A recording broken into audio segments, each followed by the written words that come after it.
Edozein erakunde aurreratutan, pertsonak dira funtsezko euskarria. Elementu bereizgarri baitira haien ezagutzak, konpetentziak, gaitasunak eta inplikazioa. Erakunde aurreratu batek talentua erakarri behar luke. Bere pertsonak behar bezala hautatu, ordaindu eta zaindu behar lituzke. Estrategiaren ildoan, haien ezagutza eta konpetentziak garatuz eta bultzatuz. Pertsona horiek erakundearekin konpromisoa hartzeko, bai eta haien autonomia, lanerako gaitasuna eta lidergoa garatzeko ere.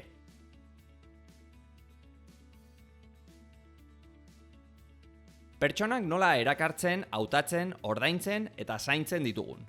Horretarako, hau egin liteke. Behar diren pertsonen profila identifikatu. Ezagutzak, jarrerak, berrikuntza edo lidergo ahalmenak, hizkuntza gaitasunak, esperientzia eta abar. Eta talentu egokiena erakartzeko estrategiak garatu. Erakundea hazten laguntzeko. Pertsonak prozesu gardenen bidez hautatu.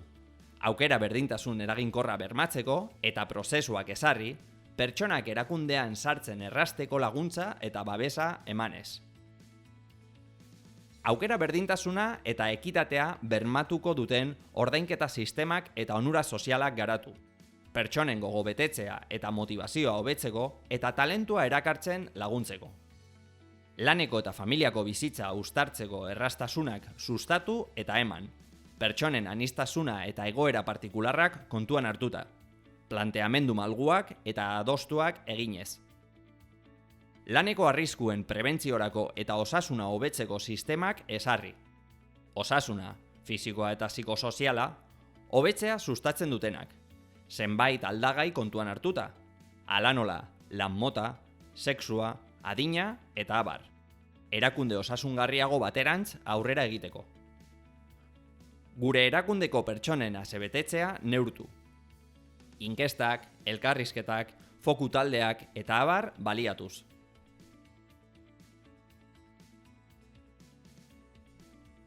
Pertsonen ezagutza, konpetentziak eta talentua nola zaintzen eta garatzen ditugun. Horretarako, hau egin liteke. Gure helburu estrategikoak lortzeko behar diren konpetentzia, giltzarriak, balioak, ezagutza eta talentua identifikatu. Eta gure pertsonek eta taldeek dituztenekin alderatu. Planak, baliabideak, ikasketa prozesuak, tutoretzak eta abar ezarri. Talentua, ezagutza eta gaikuntza babestera eta garatzera bideratuta. Erakundeak eta pertsonek dituzten beharrei erantzuna emanez eta aukera berdintasuna eta garapen profesionala bermatuz.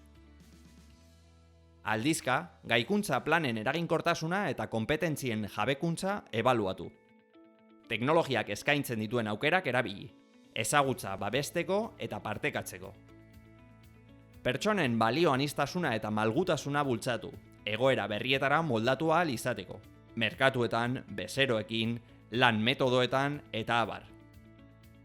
Pertsonengan jarrera kritikoa, behatzekoa, sormenezkoa, berritzailea eta ekintzailea garatu.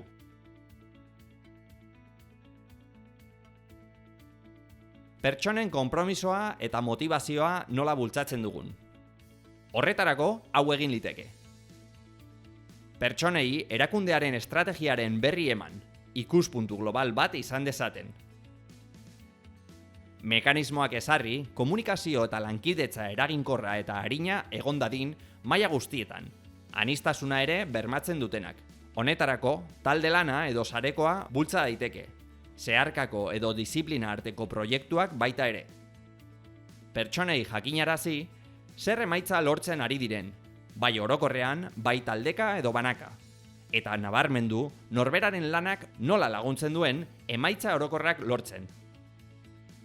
Pertsonen balioak, interesak eta beharrak bat etorrarazi garatzen dituzten erantzunkizunekin, jarduerekin eta erakundearen balioekin.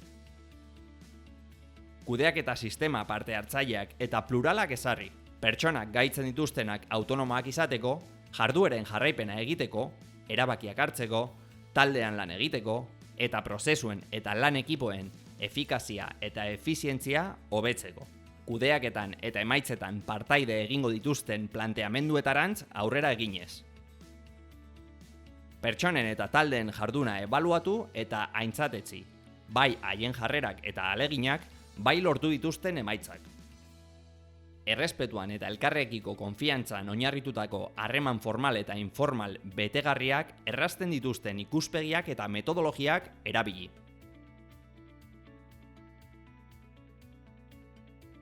Pertsonen lidergo gaitasuna nola areagotzen dugun. Horretarako, hau egin liteke.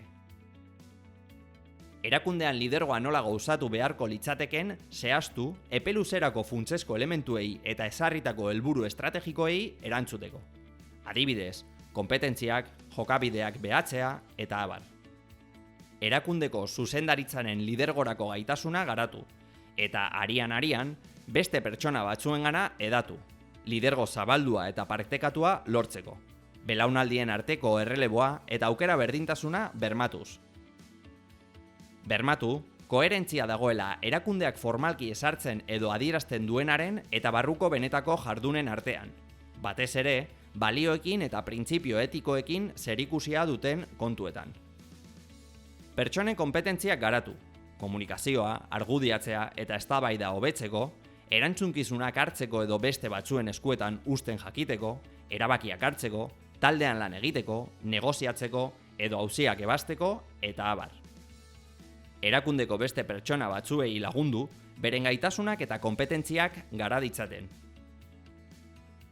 Erakundearen eta pertsona bakoitzaren lidergoaren garapenean, zenbat aurreratu den jakin, ebaluazio eta jarraipen sistemen bidez, eta helburu berriak ezarri.